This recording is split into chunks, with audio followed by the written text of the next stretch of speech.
बिस्मिल्लाहिर्रहमानिर्रहीम।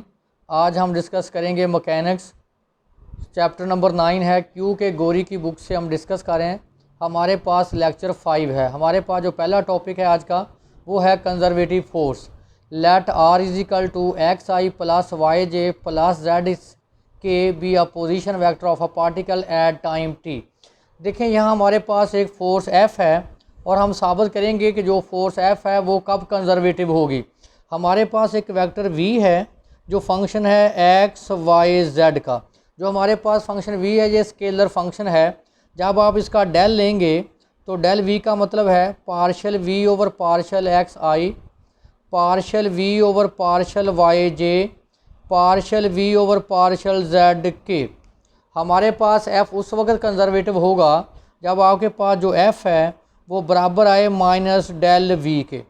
तो इसका मतलब दी फंक्शन जो हमारे पास यहाँ v है वो हमारे पास v is called potential force of x, the potential energy of particle at time t at the position of particle at time t since curl gradient of v is equal to 0। देखिए हमारे पास जो force f है ये उस वक्त conservative होगी जब curl of f is equal to 0 होगा। तो कर्ल f का मतलब है कि डेल क्रॉस f, यानी जो हमारे पास कर्ल f होगा वो डेल क्रॉस f होता है, यानी इसका जो आंसर आएगा वो वेक्टर फॉर्म में आएगा। इसका मतलब जब आपके पास कर्ल f 0 हो जाएगा तो हमारे पास जो फोर्स होगी वो क्या होगी, कंजर्वेटिव। देखिए मैंने नोट लिखा है, it follows that f is conservative if and only if curl f is equal to 0। देखें अगर हमारे पास कर्ल f 0 होगा तो जो फोर्स f है वो कंजर्वेटिव होगी। अगर आपके पास फोर्स f कंजर्वेटिव होगी तो जो हमारे पास कर्ल f है वो क्या होगा, 0 होगा। दूसरे लफ्ज़ों में आपके पास जो f है जो वो आपके पास है माइनस डेल v के। डेल v को पढ़ते हैं ग्रेडियंट ऑफ v। इसका मतलब है कि हमारे पास जो f है वो माइनस डेल v के बराबर। हम लिखते हैं curl f is equal to 0। तो हम इसको ऐसे लिख सकते हैं, कर्ल f की जगह पे हम क्या पुट कर सकते हैं, माइनस डेल v। तो नेगेटिव 0 के अगेंस्ट ख़त्म, तो हम लिख सकते हैं curl del v is equal to 0। जहाँ इसको ऐसे भी लिख सकते हैं curl gradient of v is equal to 0। इसका मतलब कि हमारे पास जो फील्ड ऑफ फोर्स f उस वक्त कंजर्वेटिव होगा जब उसका कर्ल f किसके बराबर हो, 0 के। अगर उसका कर्ल f के बराबर है, कर्ल f बराबर 0 है तो f इज़ कंजर्वेटिव। अगर f फोर्स कंजर्वेटिव है तो कर्ल f हमारे पास उसके क्या होगा, 0 होगा। तो आपने डिस्कस किया है जो फील्ड ऑफ फोर्स f है वो किसके बराबर है, माइनस डेल v के। और हमारे पास जो v है ये हमारे पास स्केलर वेक्टर है। तो नेक्स्ट हमारे पास थ्योरम है, very very important. The work done on a particle in moving it from of a position p1 to p2 under the conservative field of force is difference between the potential energy of the particle at P1 and P2 respectively. Work done is equal to V1 minus V2। V1 यहाँ हमारे पास potential energy है, V2 भी हमारे पास यहाँ क्या है, potential energy. इसका मतलब इसको ऐसे पढ़ सकते हैं, इंक्रीज इन पोटेंशियल एनर्जी, यहाँ रिलेटिव इन पोटेंशियल एनर्जी। हमारे पास इसका प्रूफ है, आपने पढ़ा हुआ है वर्क डन हमारे पास था इंटीग्रल फॉर्म में P1 से P2 F dot D R. ये हम वर्क डन की डेफिनेशन पहले पढ़ चुके हैं। और अभी हमने पढ़ा है कि अगर आपके पास जो फोर्स एफ है ये कंजर्वेटिव हो तो एफ बराबर था हमारे माइनस डेल वी के। तो F is equal to minus partial we over partial x I minus partial we over partial Y J minus partial we over partial Z के। और आपके पास जो आर है पोजीशन वेक्टर एक्स आई plus Y जे plus Z K. अगर हम यहाँ से डी आर लें, डिफरेंशियल डी एक्स आई प्लस डी वाई जे प्लस डी जेड के। तो अब आप देखें जो हमारे पास वर्क डन का फार्मूला है वो है P1 से P2 F dot D r. F की हम वैल्यू पुट करेंगे minus partial we over partial x I minus partial we over partial Y J minus partial we over partial Z के। और डी आर की value put करेंगे d x आई plus D Y जे plus D z. देखिए हमारे पास है ये F dot D r. तो एफ़ की वैल्यू नेगेटिव में कॉमन ले लेता हूँ, partial we over partial x I plus partial we over partial Y J plus partial we over partial Z k dot product d x की value क्या है, d r की d x i d Y j d Z के। तो आपको पता है जब डॉट प्रोडक्ट लेते हैं तो I dot I is equal to 1, J dot J is equal to 1, K dot K is equal to 1, I dot J is equal to 0, J dot K is equal to 0, K dot I is equal to 0।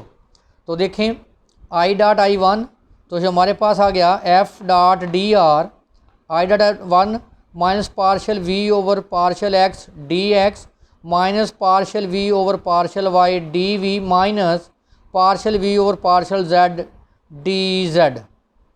तो इसको हम लिख सकते हैं F dot D R negative common ले लें, partial we over partial X D X partial we over partial Y D Y plus partial we over partial Z D Z. अगर आप गौर करें तो ये किसकी डेफिनेशन है, टोटल डिफरेंशियल की।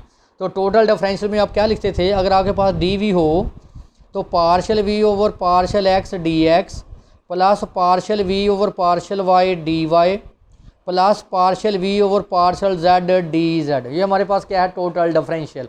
तो इसको हम किसके बराबर लिख सकते हैं, एफ डॉट डी आर हमारे पास आ जाएगा माइनस डी वी।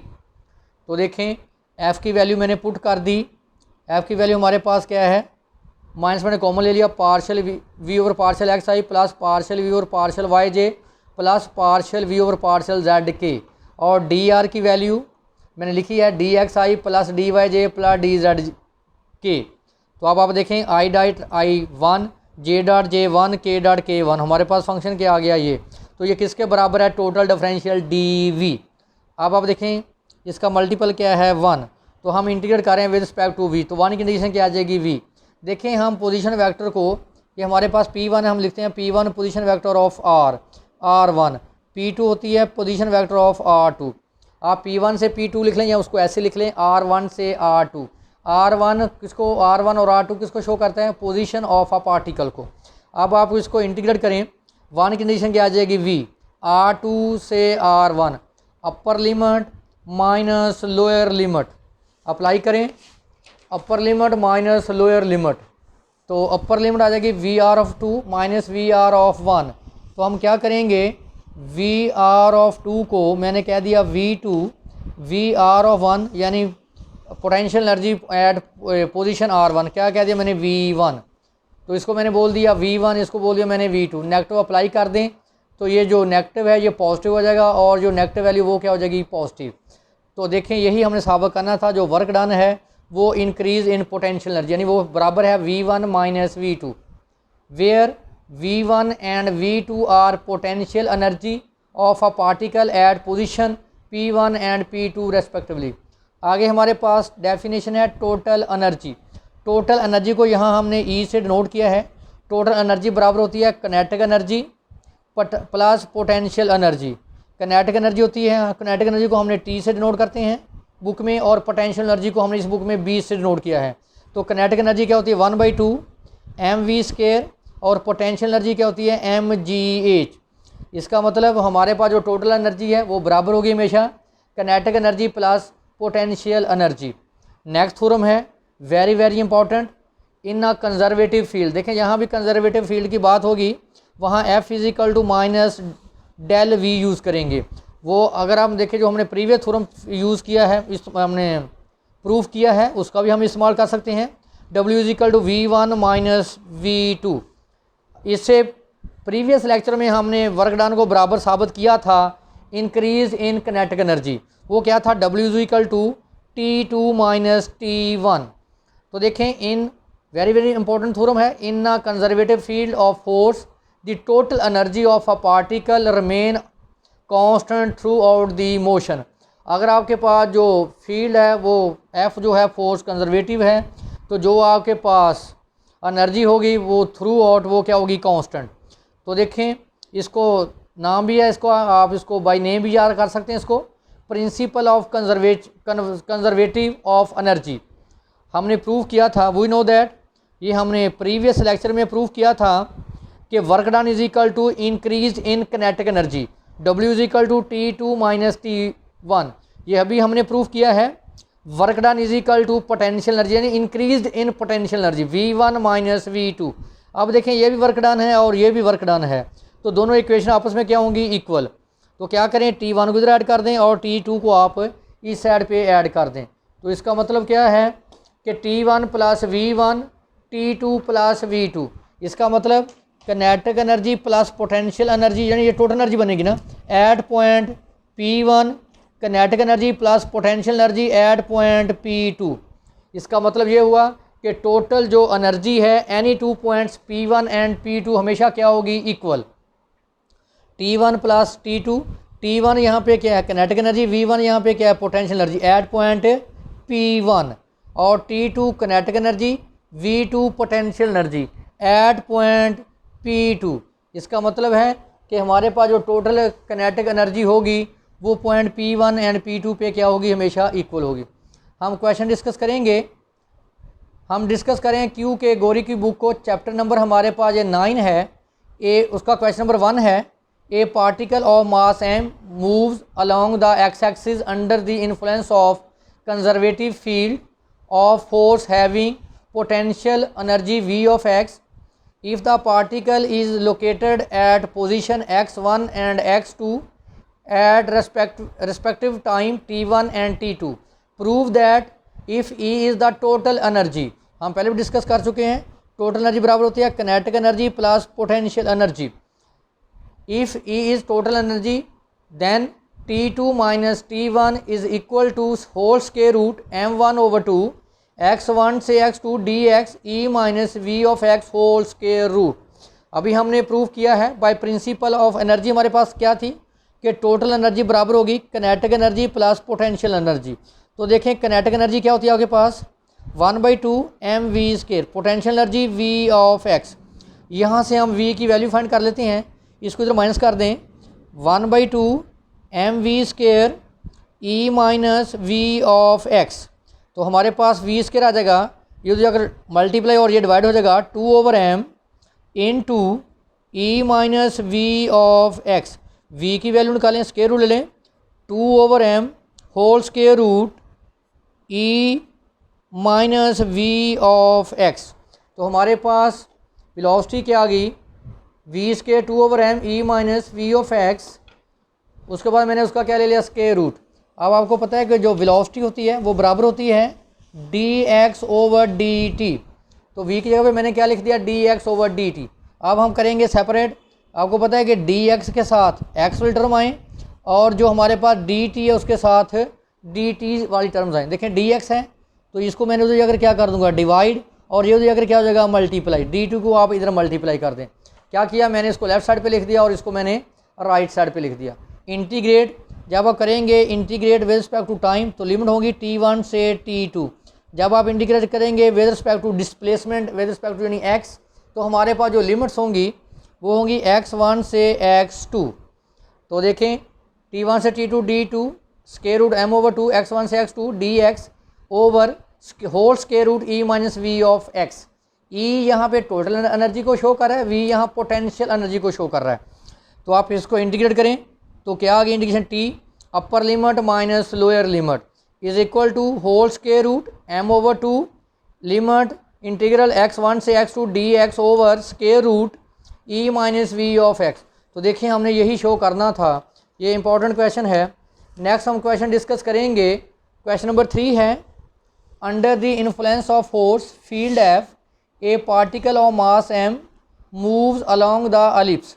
देखें एलिप्स की पैरामीटर इक्वेशन क्या है, A is equal to A cos of t I plus B sine of t j. आज उसने लिखा इसको थोड़ा सा चेंज करके A cos of omega T I plus B of sine omega t j, क्योंकि इसकी पैरामीटर इक्वेशन होती हैं x is equal to A cos omega t, y is equal to B sine omega t. ये किसकी equation है, equation of an ellipse in vector form. If P is momentum show that, आपको पता है कि P किसके बराबर है, mv के, लीनियर मोमेंटम। अगर आपने v निकालना हो ये बराबर होता है dr ओवर dt के। तो पहला पार्ट हम साबित करेंगे r cross p is equal to m a b omega t. Second part है r dot p 1/2 into m into b square minus a square sine 2 omega t. Third part है are cross f is equal to 0। देखें first part r हमें given है, हम P निकालेंगे। P कैसे find करेंगे? M we, क्योंकि आपको पता है कि जो लीनियर मोमेंटम होता है P is equal to M V. लेंस का डेरिवेटिव, कॉस का derivative minus sine omega T, angle का डेरिवेटिव ओमेगा, बी साइन का डेरिवेटिव कॉस ओमेगा टी, फिर एंगल का डेरिवेटिव ओमेगा। तो पी आपके बराबर किसके हैं? P is equal to M V. तो देखें एम कांस्टेंट है, बी की वैल्यू मैंने ये उठा के पुट कर दी। यहाँ से ओमेगा कॉमन ले लें, minus A sine omega T I plus B cos omega T A. हमने क्या फाइंड करना है? Are cross P. जब आर क्रॉस पी फाइंड करेंगे, पहली रो में यूनिट वेक्टर्स आएंगे और दूसरी वेक्टर में आर के कंपोनेंट आएंगे, यानी ए कॉस ओमेगा टी, इसी तरह बी साइन ओमेगा टी, के क्या है? 0 के। इसी तरह P M minus A M W sine omega T, M W B cos omega T, यहाँ आपके पास के क्या है? 0 कंपोनेंट। तो डिटरमिनेंट को एक्सपेंड कर दें इससे, ये कॉलम और ये रो गई, इसको इससे मल्टीप्लाई और इसको इससे मल्टीप्लाई। तो देखें A M omega B common ले लें, cos square omega T plus sine square omega T is equal to K. तो ये किसके बराबर है? 1 के। तो देखें फर्स्ट पार्ट कंप्लीट। अब क्या करेंगे? आर भी हमारे पास है और पी भी हमारे पास है।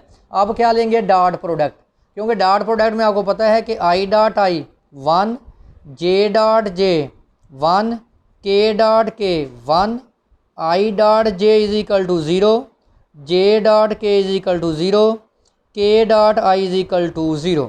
अब इनकी डॉट लेंगे तो नेक्स्ट पार्ट प्रूफ हो जाएगा। तो देखें आई डॉट जे 0, इसी तरह आई डॉट ये आई है यहाँ पे, आई डॉट आई 1, अब मल्टीप्लाई कर लें, जे डॉट जे क्या आ जाएगा? 1। तो यहाँ से देखें डब्ल्यू omega b square minus a square common आ गया, cos omega t into sine omega t. तो आपको पढ़ा हुआ है कि साइन 2t बराबर होता है 2 sine T cos of T. क्या कर दिया मैंने? 2 से डिवाइड भी कर दिया और 2 से मल्टीप्लाई, इसको मैंने क्या लिख दिया? Sine 2 omega T. देखिए प्रूफ हो गया। थर्ड पार्ट जो हमारे पास है, थर्ड पार्ट है आर क्रॉस एफ। देखें अब हम एफ फाइंड करेंगे।